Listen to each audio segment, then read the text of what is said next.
Bullets cracked like thunder, echoing through the jagged peaks of the eastern border. The cold air reeked of smoke, dust, and the thick stench of blood. My uniform was torn, soaked with sweat and mud.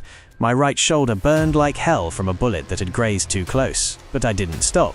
I couldn't. I was Robin, Senior Field Officer of the 9th Battalion. And this land, this battle, this moment, was mine to endure.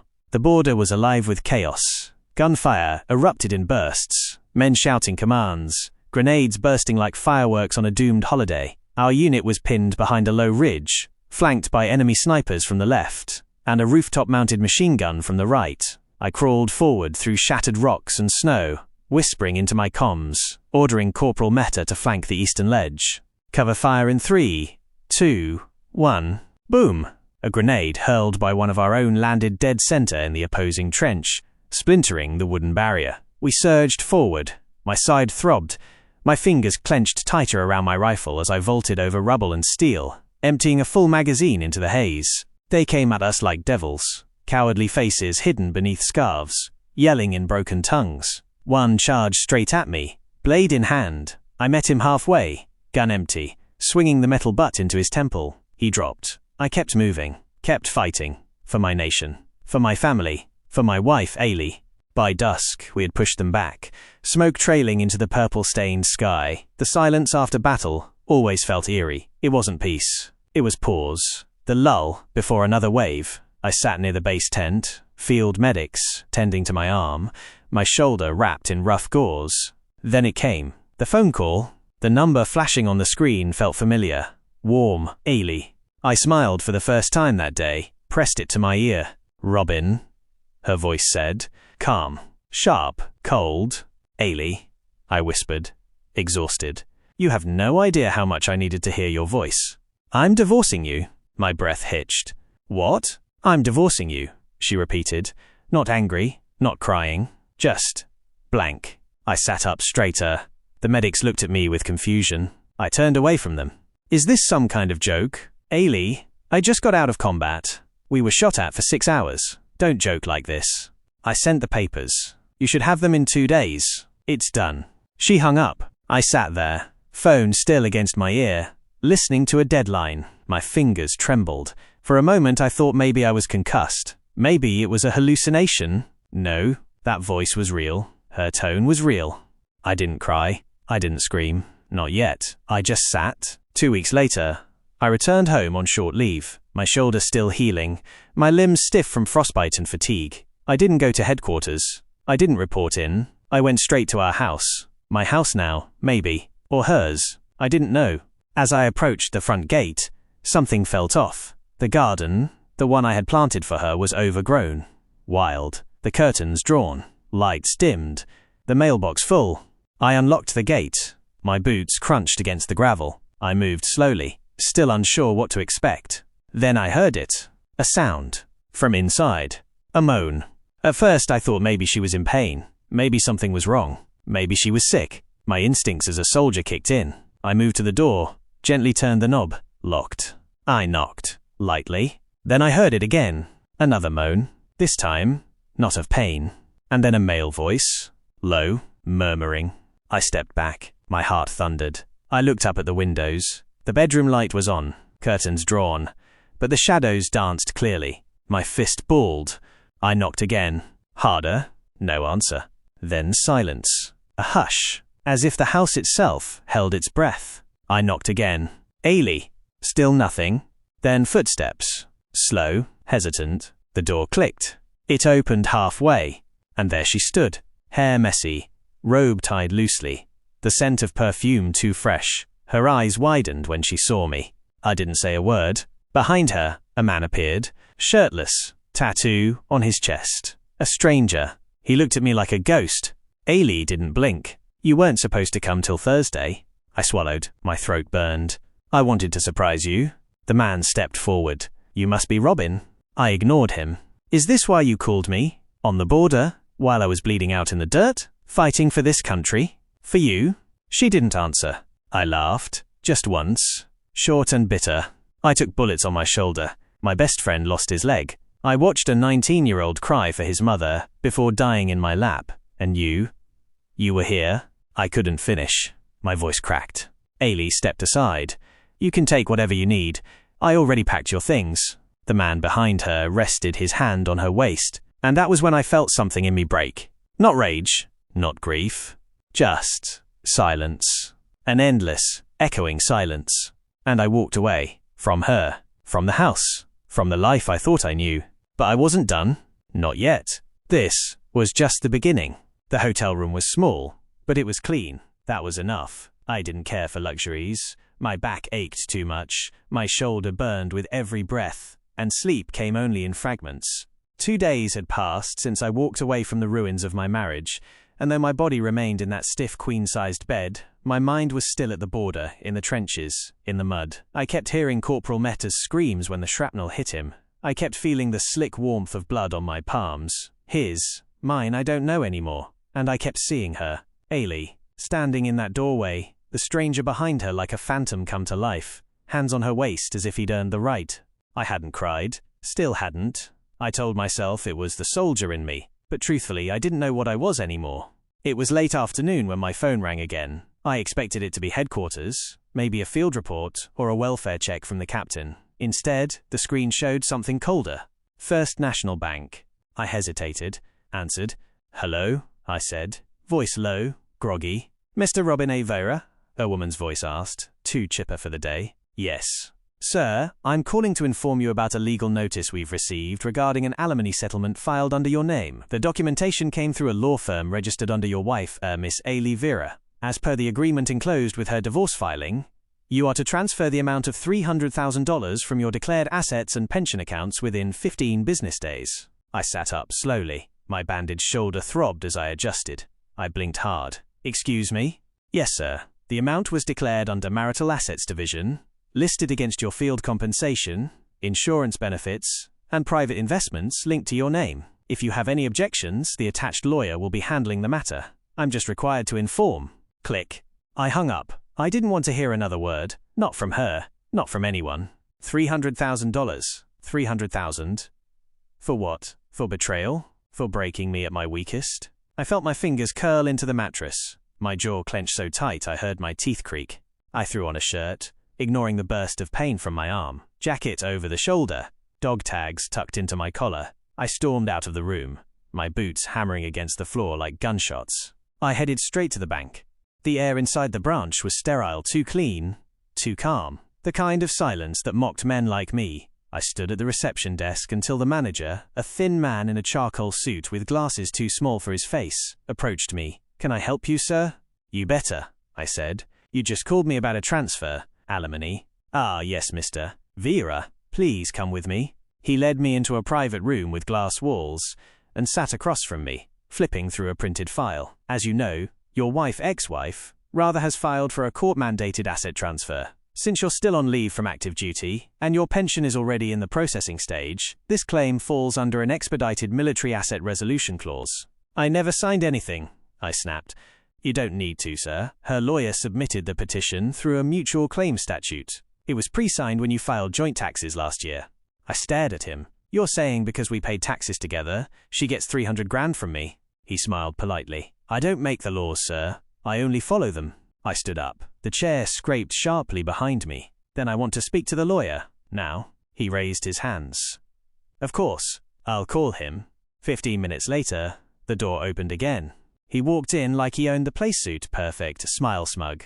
The kind of man who thought combing his hair was a personality trait. He adjusted his cufflinks. Didn't even bother to look me in the eye. Robin? He said, casual. You the one trying to steal from me? I growled.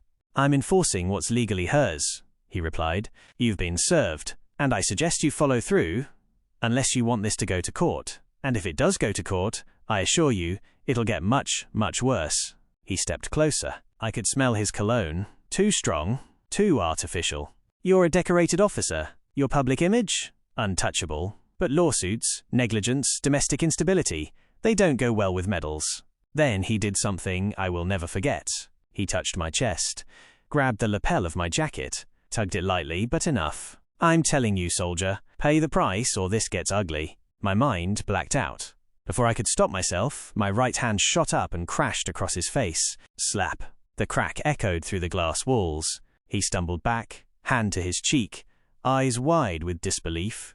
"You'll regret that," he hissed. "No," I said, stepping closer. "You will."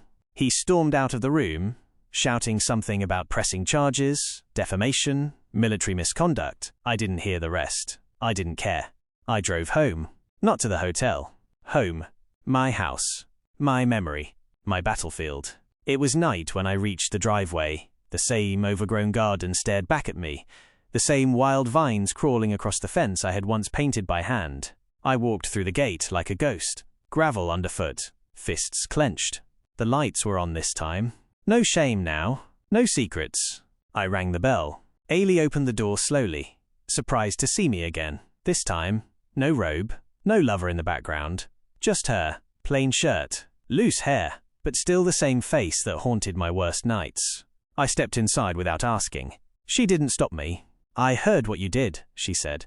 "To the lawyer." "Good," I said. "I hope he felt it." "Robin, you can't just hit people because you're angry." I turned to her. "You called me while I was bleeding on the border to tell me you were divorcing me. Then 2 days later, you filed a claim for $300,000 from my blood-earned pay. And you want to lecture me on anger."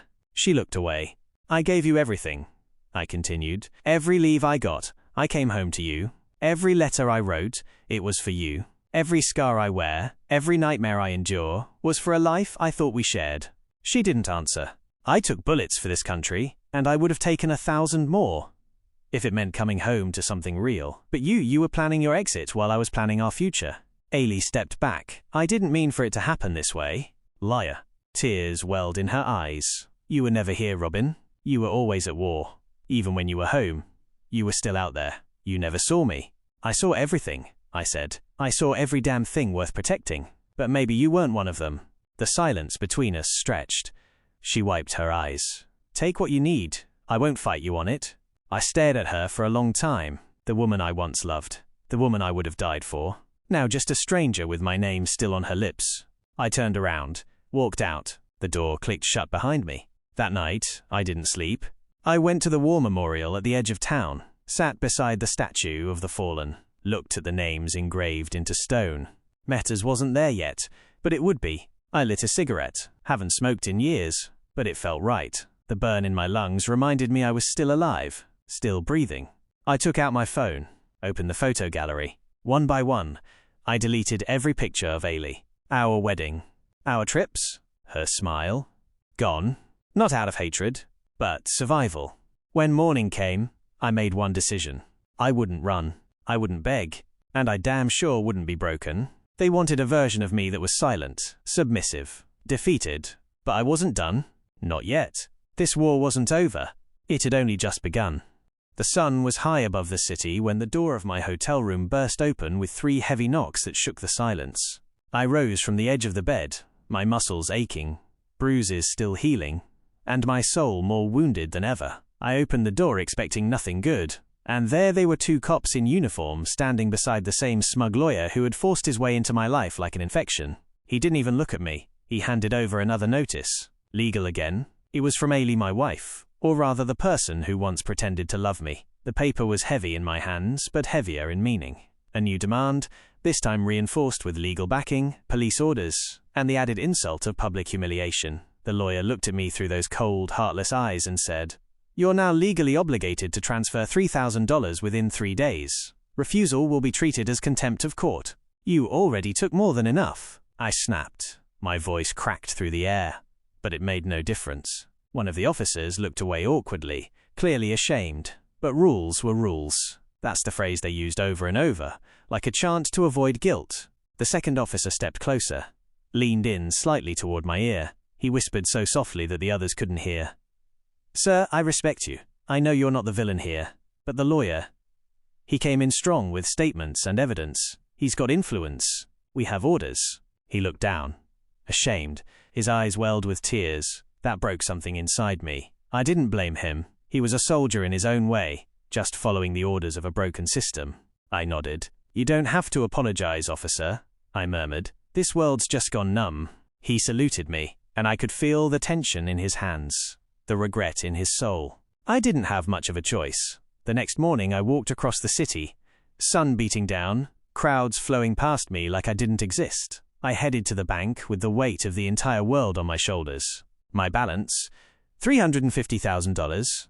I was once a man who dreamed of owning land, opening a center for military youth, maybe buying a second home on the outskirts of town. But now I was a man on the edge, being torn apart piece by piece. I went to the ATM, did the formalities, filled out the forms, waited 6 hours in the same branch, no food, no water, just bitterness boiling inside. And after all that, I finally had it, $3,000. I walked to Ailey's house, but it wasn't the same anymore. The lawn was filled with noise, laughter, and loud music. A celebration. I saw balloons. A stranger opened the door. A man I had never seen before. Handsome, young, and clearly comfortable in my space. I asked for Ailey. He looked back, shouted her name casually. When she walked to the door, dressed like it was her birthday, her eyes barely registered me. No shame, no guilt. Just distance. I handed her the envelope. She didn't say thank you. She didn't say anything. Behind her, I could see wine glasses, friends dancing, plates of food stacked high. I turned away. I walked. And I didn't stop until I reached the edge of the city. There was a bridge nearby, one I'd stood on 1,000 times before. But never like this. It wasn't about the money. It wasn't even about Ailey anymore. It was about betrayal, loss, emptiness. I climbed the railing. I was ready. But fate wasn't. An old man passed by slowly with a wooden stick, eyes clouded with age, voice dry with wisdom. He stopped a few feet away and looked at me. "No," he said, calm but firm. "You're not here to do this. You're built for something greater. You've been chosen for pain because only the strong survive it." I froze. I looked at him. "You don't even know me," I whispered. He smiled faintly. "I don't have to. The world will know you when you rise. But they'll never hear your story if you jump." When I turned around to speak again, he was gone, vanished. I stepped down, back to the pavement, back to my broken reality. I walked to my hotel room and locked the door. I didn't sleep. I didn't cry. I just stared at the wall for hours, until my mind whispered a single word: purpose. And that's when it came to me. If the world doesn't want to hear your story, write it yourself. The very next day, I drafted a notice. I rented a small, dusty room on the outskirts of the city and opened a military coaching center. I had nothing but my passion. The first week, only 2 students showed up. The next, 5, then 15. In 3 months, I had 40 young men and women waking up early to train under me. I taught them everything: discipline, strategy, physical strength, mental clarity. Every shout, every drill, every lesson was healing me more than them. My body found strength again. But something deeper was still broken. So I started writing a film. A story of a man, a military officer, betrayed by the one he loved, broken by the system, yet still standing. I didn't write it for fame. I wrote it because if someone else out there ever felt like I did, they would know they weren't alone. I spent months locked in my apartment, eating only once a day, sometimes not at all. I pawned my medals for food. I wore the same 2 shirts every week. There were nights when my stomach growled louder than my thoughts. I worked as a cleaner at a bookstore during the day, taught military drills in the evening, and wrote through the nights. Sometimes I would cry at my desk, not because of sadness, but because of release. My fingers hurt, my eyes burned, my mind pulsed with 1,000 thoughts. But the script grew, page by page, scene by scene. And in every scene, I poured my life. There were moments I thought I couldn't finish it, moments where I doubted myself, but I kept reminding myself of that old man's words. "You've been chosen for pain, because only the strong survive it."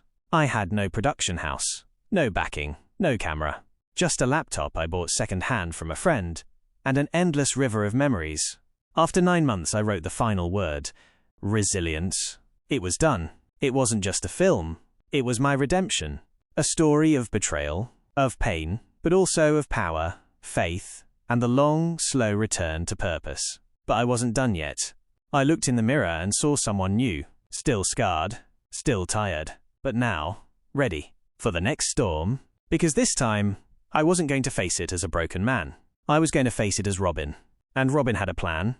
A few months ago, I was working on something really close to my heart. I was writing a script. During the same time, I was also training my team and my students. It wasn't easy to balance everything at once, but somehow I managed to complete the script within a few months. Once the final draft was ready, I posted it on a Twitter account I had created just for this purpose. One of my friends, who works as a media promoter, helped me promote it. I didn't expect much, to be honest. My only goal was to write something meaningful and share it with people. I thought maybe a few would read it and appreciate it. That was all I hoped for.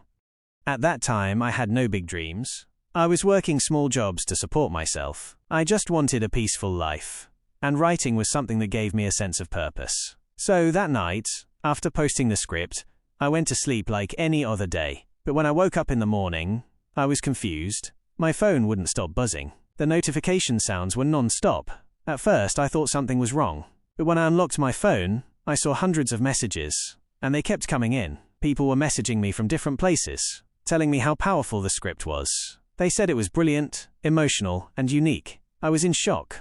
Among all those messages, one stood out. It was from a man named Dr. James Mason. He introduced himself as a well-known film director and writer. At first, I couldn't believe it. I thought it was some kind of joke or prank. But then, he gave me his personal mobile number and asked me to call him. I sat there, staring at the message, not knowing what to do. I kept asking myself, what have I done? Why is this happening to me? Eventually, I picked up the phone and called him. My hands were shaking. When he answered, he greeted me warmly and immediately started talking about the script. He said, "Your story is incredible. It's fresh, emotional, and powerful. I want to turn this into a movie." I couldn't believe what I was hearing. He told me the production team was confident that this movie would become a global hit and could earn around $1.1 billion at the box office. When I heard that number, I froze. I literally went numb. He said, "We're ready to buy the script. You'll receive $600,000 up front, and the rest, which is $2.4 million, will be given to you after the movie is released."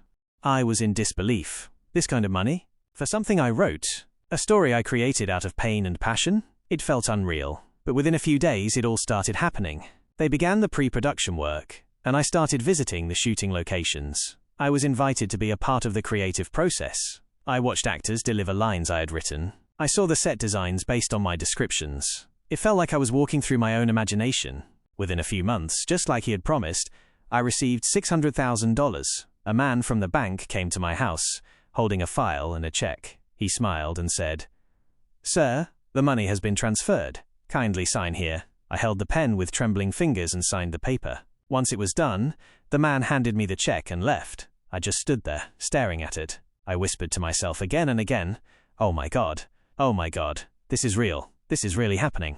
Then came the big day. The movie was released worldwide. Theaters were packed. Social media exploded with excitement. People were talking about the characters, the dialogues, and the storyline. Within a few weeks, the movie had earned over $900 million. The numbers kept growing. Newspapers, magazines, and online platforms were all praising it. Book publishers even began writing novels based on the movie. I couldn't believe it. Soon after, Dr. James Mason visited my home. He was smiling from ear to ear. He sat beside me, handed me a document and said, "This is your remaining payment. You've earned it." He whispered in my ear, "Something great is going to happen with you." I felt a wave of emotion. I couldn't hold back my tears. I had never imagined that something I created while living a quiet, struggling life would take me so far.